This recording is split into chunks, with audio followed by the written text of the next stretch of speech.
2026 मसीहा मकर राशि व्यक्तिशेष मानक किपरि कटिब। नमस्कार बंधुगण, जय जगन्नाथ।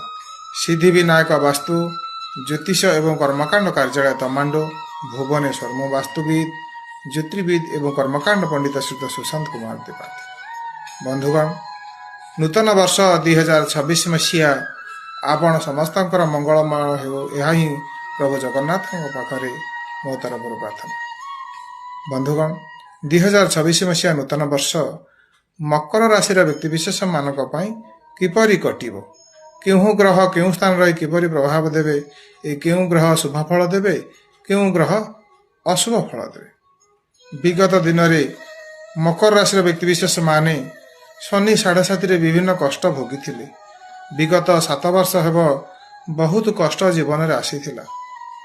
रोग ऋण शत्रु एहीपरि विभिन्न कष्ट जीवन में आसीथिला।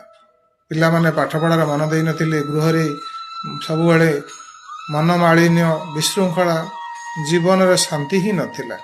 शनि 7.5 2025 मसीहा मार्च मास 29 तारिख पर शनि 7.5 सरिबा परे जीवन में आश्वस्त आसी। मकर राशि तृतीय राशि मीन राशि 2027 मसीहा पर्यंत बा वर्ष तमाम शनि महाग्रह सेठारे रहिबे।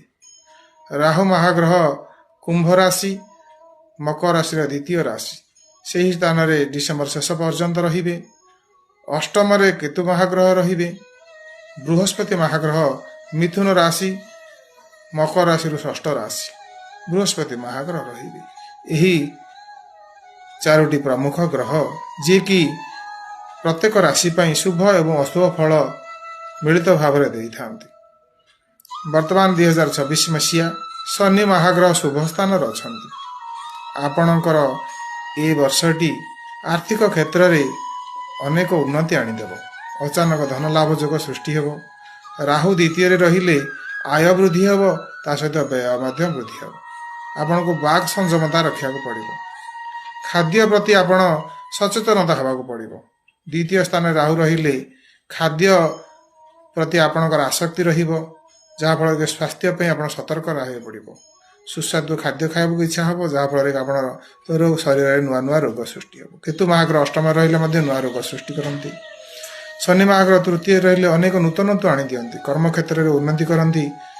धन धान्य अनेक दियंती। जी क्षयक्षति होता ताहा ए वर्ष भरणा हम, किंतु स्वास्थ्य पे सतर्कता आपन को रहा पड़ो। सेहीपरि बृहस्पति महाग्रह होती धन कारक ग्रह, शुभ कारक ग्रह, संतान कारक